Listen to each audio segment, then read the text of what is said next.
મારી શું કીધું કે આ મન છે ને એને મારવાની વાત કરી. આ શરીર વડે પણ શેનાથી? ગુરુના વચન મને શેનાથી? ગુરુના વચન. શરીર કામ કરે એમ અને મનરૂપી બકરાને જો મારવું હોય આ ગુરુનું વચન છે ને એમ કામ કરે. એનો જો ઝટકો લાગી જાય તો કામ થઈ જાય. તો પછી બાકીનું બધું ઢોકળું થાય. બાકીનું બધું ઢોકળું થાય. એ કદાચ આપણને મનને વશ ન કરી શકો ત્યાં સુધી બધું રમત ખોટી આપણી. મન વશ ન થાય ને ત્યાં સુધી ભક્તિ કાચી. મનને મતે હાલી ત્યાં સુધી બધું જ કાચું. પડતું સરતું પડતું કરીએ ને એટલે સરભર થઈ જાય, બધું હરખું થઈ જાય. હતા એને કરે એને ઠેકાણે. હતે ઠેકાણે ન જવું તો મનને કાબૂ કરવું પડે. પેલું મન. આ કાયાની અંદર બધાથી મોટું મન પકડ થાય તો પછી ઇન્દ્રિયું પકડમાં આવે. એક જ મન તમે પકડમાં લઈ લો બધું. ઇન્દ્રિયું તો બરાબર છે, મનના તાબામાં જ છે ને. મનને મતે હાલે છે ને. મન કે એમ કરે એટલે માર ખાય. એક મનને એ ચોર છે એને પકડો એને વશ કરો તો તમારું બેડો કામ. આપણા બધા સંતોનું કામ થઈ ગયું ને એ મનને પકડ કરે. અને રેણીનો હોય ને પકડ ન હોય તો કાંઈ નથી કે ગાયેથી તો કાંઈ મેળ પડે એમ નથી. ગયા વાર તો બધા ગાય છે, કલાકારો નથી ગાતા. ગાય છે ને 50,000 રૂપિયા લઈ જાય અને દારૂ પીને આવે ને ગાઈને નાલે જાય એ ગાય છે. ગાય છે ને. હા તો બસ એનાથી કોઈ ફરક ન પડે. એક સંતાન થાય તો ગાયને ગાડા પડે આખલા જોડે અજડ સમજે નહીં રે હજડ જો સમજે નહીં માયલો મરે નહીં ને કાંઈ સમજે નહીં તો શું કામ. તો અહીંયા આપણું થોડું કે ઘણું નાનો સત્સંગ મોટો હોય આપણે અહીંયા વાત જ સમજવાની આવે. આપણા ઘરની અંદર અહીંયા જે આવે ને આપણા કુંભારામ મંડળમાં વાત સમજવાની આવે. પછી રાડું પાડીએ કોઈ સમજે ને કોઈ ન સમજે એનું કામ થઈ જાય. જે સમજી ગયા એના દ્વાર ખોલી ગયા એના કામ થઈ ગયા. ના સમજે એમને એમ રહી ગયા. કુંભા ભગતના શિષ્યો રહી ગયા એવું નથી કાંઈ અમારા રહી જાય કુંભારામના રહી જાય. સમજે એનું કામ થઈ જાય. ન સમજે તો કામ ન થાય. એટલે પકડ કરવી હોય તો આવો સત્સંગમાં જઈએ અને સત્સંગમાં આપણે ગુરુનો સંબંધને યાદ કરીને ભજન તો સમરણ તો જુદું છે તો આપણે આપ્યું છે. સમરણ તો એકાંતે થાય 4 વાગે ઉઠી. ભજન સત્સંગ રાતે આપણે ગમે તે બેહીન સભામાં થાય. ભજન કરવાનું એકાંતિક છે. આ બે હોય તો પરમાત્મા રીતે તો લખમાં મારી કીધું તેથી મારા સાહેબ તો આ બધું થાય. એટલે એના માટે આપણે નાના કે મોટા સત્સંગ કરીએ છીએ. આપણે પરમદી 9 તારીખના કડોલ સત્સંગ હતો. આ કડોલમાં આપણા જ્યાં કુંભારામાં ત્યાં સમાધિ હતી તો આપણે જવાનું ઈચ્છા થયો ને તો એ ભક્તે હોય એ ગામમાં તો બીજા ઘણા રબારી નહીં હોય. તો એ સમયમાં જો એ દેવ કણે જો ઘેટા મન તાકાતા હશે ને ચડાવતા હશે ને એટલું પાપ કરતા હશે તો કુંભારામ કોઈથી ન બોલ્યા ને અહીંયાથી કેમ બોલ્યા હોય, અહીંયાથી કેમ વાત કરી હોય. તો ભક્તિ તો મહાન તો છે જ ને. કમાઈ એ કમાઈ છે. આ કમાઈ આપણે તો એવું નથી કહેતા કે કમાઈ આપણે આ બેઠાની કમાઈ નનકી નથી ગણતા પણ ભગત બધાથી મહાન છે. હું ત્યાં સાખી બોલ્યો કે જનની જણ તો ભક્ત જણ. પેલો ભગત જાણે કીધું.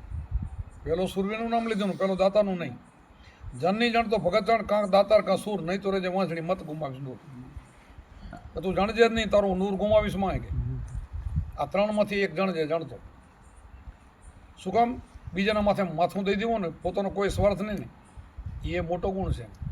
એનો બિલકુલ સ્વાર્થ નથી ને એટલે પૂછે. દાતાર એને કહેવાય ઘરમાં ન હોય ખાવા તોય દાતારી કરે તોય નથી આપે. બોલો દાતાર એને કહેવાય નથી કે હોય તો જ આપે એને ના આવે ને એવું નહીં. દાતાર કે હોય ને આપે ને એને દાતાર ન કહેવાય. આપણે કહીએ ઝઘડું સાર ને મોટા મોટા સગાડ સાર દાતાર થઈ ગયા ને અમે તો કહીએ બધાથી મોટો હરિશ્ચંદ્ર દાતાર થઈ ગયો. બોલો કાંઈ નહોતું તો 3 વેચાઈ ગયા ને તોય દક્ષિણ આપી ગુરુને દાન આપ્યું. બોલો મોટો દાતાર કયો કહેવાય? હરિશ્ચંદ્ર જેવો દાતાર ગણાય બીજો કે વેચાઈને અંગ વેચીને એને ઘરેથી વેચાણી દીકરો વેચ્યો પોતે વેચાણ 3 વેચીને પણ દાન પૂરું કર્યું એને દાતાર કહેવાય. ને કે તો કરણાય હતો દાતાર નતો પણ એને રોગું હોનાનું દાન કર્યું. આવા દાતાર જેને કહેવાય. પોતાની મુક્તિ મેળવી લીધી, જગતમાં નામ રાખી દીધું. એટલે આ બધા ગુણો આ એક એના ગુણ ઓછા ન ગણાય પણ ભગતનો ગુણ બધાથી મોટો. ભગત શું કરે? એકને તારે ને અનેકાને તારે. એટલે કીધું જનની જાણતો ભક્ત જાણ કાં દાતાર કાં સૂર નહીં તો રેજે વાંચડી મત ગુમાવી દો. ભક્તિ તો કરતો કરતો સંસારમાં રહે, વ્યવહાર બધા પૂરા કરે, બધા મળતો ફરતો રહે અને એની મુક્તિ થઈ જાય, મોક્ષ થઈ જાય.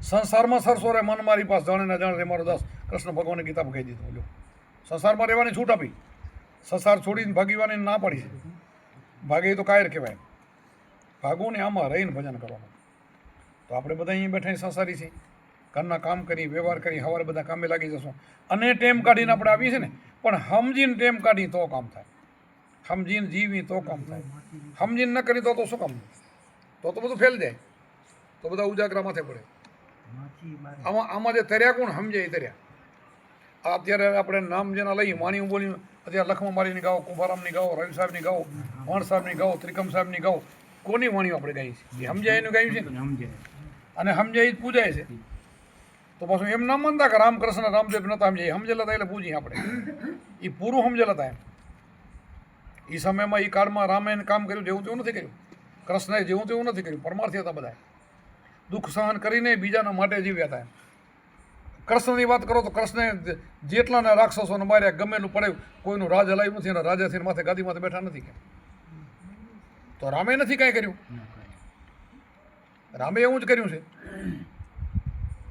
બધાને તારવા માટે એ લોકોના અવતાર હતા એટલે આ બધા જ એક જ રસ્તો છે આ બધો સંતોનો એનો કે ભાઈ આ તમે કરતા જાઓ જે જેની શક્તિ એવી ભક્તિ કરતા જાઓ બધા ભક્તિ કરી શકે બધાના થોડા પાઠા ફેર હોય હા ધારો થોડોક અલગ હોય પણ ભક્તિ શબ્દ એક આવે એમાં બધી સમાજનો માણસ ગમે વર્ણનો બધા ભક્તિ આ કરી શકે હા બધા કરી શકે એટલે આપણને ગુરુ મળ્યા છે શબ્દ મળ્યો છે એમાં રહેવાનું એમાં મનને મેન સૂત્રધાર મન છે મનને વશ કરી ઇન્દ્રિયને વશ કરીને શબ્દ સ્પર્શ રૂપ રસ ને ગંધ બધા વિષયો ભયંકર છે એ તો શાસ્ત્રો કહે છે આપણે સમજીએ છીએ આપણે જેણે માર ખાધો એ નથી ખાઈ ગયા શેમાં ખોવાઈ ગયા ખોટું કર્યું એમાં ખોવાઈ ગયા જેણે ખોટું કર્યું એને બધું જ ભક્તિઓને બધી એક દિનમાં નાશ થઈ જાય બધી બોલો 1000 વર્ષનો જોગ કરોડનો એક દિનમાં ખલાસ થઈ જાય પારાસર ઋષિ કેટલા વર્ષનું તપ કર્યું હતું અને એક ભૂલ